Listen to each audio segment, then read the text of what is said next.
Hello, all my fellow diecast fanatics. How you doing? I hope you are all doing really good. So for today, I decided to pull out of the garage one of my large 1/18 scale cars.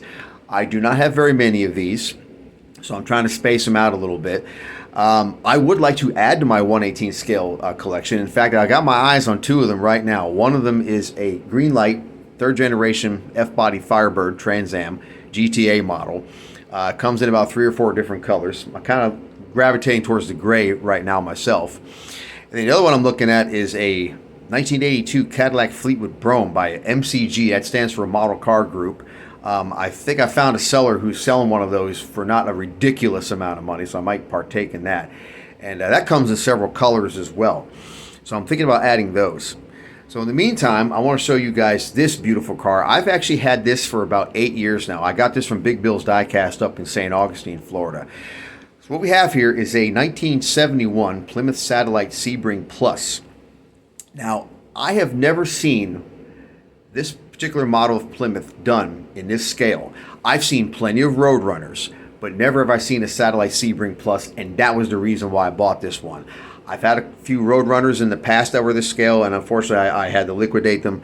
But now that I'm kind of rebuilding the collection again, I've been able to find some nice cars like this. And I got this one strictly because it was not a Roadrunner. And everything about this car I find just attractive. From, you got this white canopy style top here, the beautiful green, the contrasting white interior with this black carpeting. And when we pick this up, I'll show you that black carpeting is actually like a felt. It's really sharp. And you may also notice that the bumpers are body color, and that was an actual option you could get on both the Roadrunner and the Satellite. All right, so 71 was the first year of the all-new fuselage styling that Chrysler was kind of obsessed with in these years. In 69, they redid their full-size car lineup to C-bodies. So the big cars like, the Imperial, the New Yorker, the Monaco, and also the Polara. And, of course, the Fury by Plymouth. They all got their new fuselage style. So for 1971, the B-body had its turn, and they got all new body style. Now, one thing that did change was the name hierarchy changed. So in 1970, the base Plymouth was the Belvedere. That was the fleet favorite, and then the Satellite was the more upscale. So in 71, Plymouth decided to take the Sebring, or not the Sebring, the Satellite name, and divide it up into 3 different hierarchies. So you had the base Satellite at the bottom, Satellite Sebring was in the middle, and then this one here, the Sebring Plus, was at the top of the heap. And this car had a lot of options. Probably the only car that had more options than this would have been the GTX, because that was like their flagship model. Also, the 2-door versus the 4-door had some sheet metal alterations. The front end and rear end of the 2-door was vastly different from that of the sedan. That was also done to further set the lineup apart. So the nice thing about back in these days was you could option a car pretty much any way you wanted to. So you could put Roadrunner running gear under the hood of one of these babies. And that's exactly what this one has. This has the 383 Commando V8, which was actually the base Roadrunner engine with a 4-barrel carburetor. You see here we got our nice little Magnum 500 wheels. You got your 383 call out there on the fender. And then inside here you got those beautiful straddle bucket seats, the tough TUFF steering wheel. This, I believe, is called a slapstick automatic shifter we got there, because this car is an automatic. It's only got the 2 pedals. And if you look inside the trunk here, this is very authentically done. I really like the way that they did this. This is an Ertl casting, by the way. Very detailed. So this was very authentic for a Plymouth vehicle of those days. You had this kind of plaid patterned trunk mat. Got your full-size spare. Here's your jack usage and stowing instructions label right there.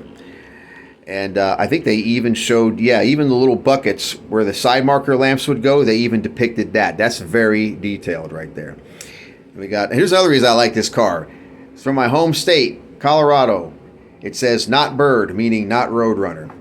And now you can clearly see the body colored bumpers. This was in the factory car, this was a urethane coating that was made to match the paint. We'll come around here, see the driver's side. See, they put faces on the gauges. I love how they showed the wood grain here on the door panel. That's really sharp. wood grain on the dash, both the driver's side and the passenger side. And yeah, by the 70s, this thing called cockpit instrumentation was very popular. That's why you see a lot of these performance cars had those round hooded gauges just like that. You know, it's interesting.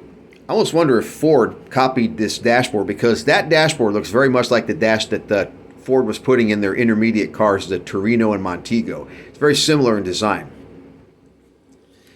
Under the hood here, we can show you, it's got a lot of nice little details. We got some spark plug wires under there. You've got various hoses. This one is not air conditioned, but it does have the power steering, power brakes.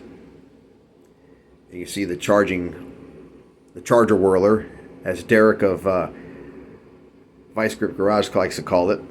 We call it an alternator, of course. Got their water bottle right there. And of course you can see the front end here has got that nice body color urethane bumper. Beautiful job with the little amber turn signals down below. And then, yes, the Satellite had this kind of like, I guess you call it an American themed emblem with the red, white, and blue there. Roadrunners had a actual Roadrunner figure from the cartoon series made by good old Warner Brothers there. We'll go and close this up. This also would have had the optional hood pins. That was a nice little Roadrunner touch. You'll notice the hood. This is the plain regular hood that the non-Roadrunner car would have had.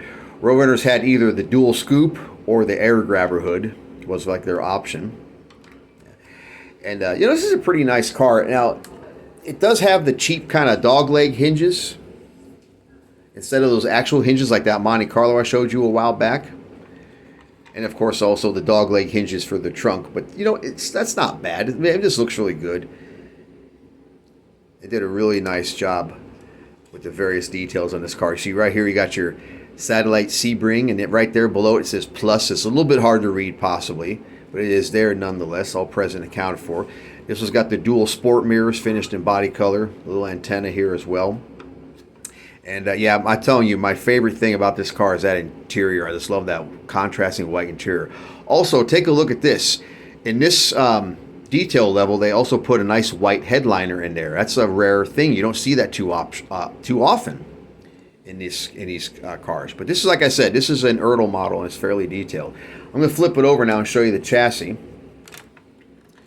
So you can see that's the bottom of our 383 Magnum. That's the transmission pan of the Torque Flight. Got our true dual exhaust. We got our little drive shaft. It doesn't turn with the wheels like the other car does.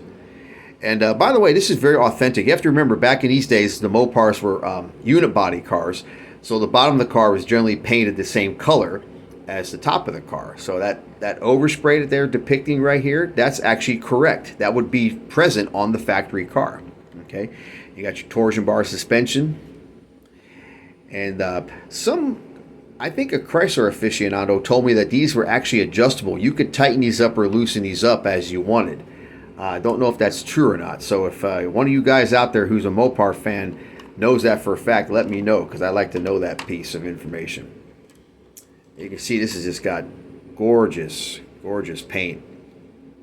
I mean, I've always had a soft spot for these cars, the 71 and 72 Satellites and Roadrunners and GTX. I always thought they were a very handsome car. Some people kind of hate them.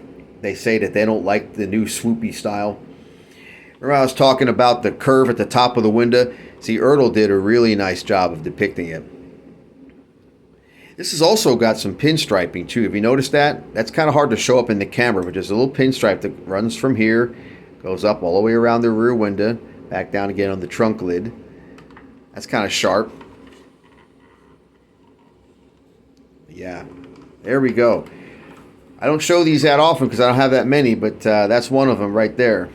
1/18 scale, 1971 Satellite Sebring Plus. So I'm really happy you guys are enjoying the content. It means a lot to me. I really appreciate your comments.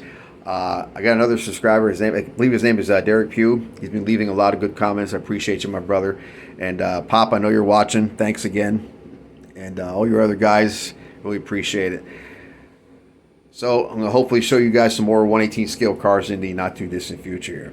So in the meantime, enjoy yourselves. Take care. God bless. And we'll see you in the next video.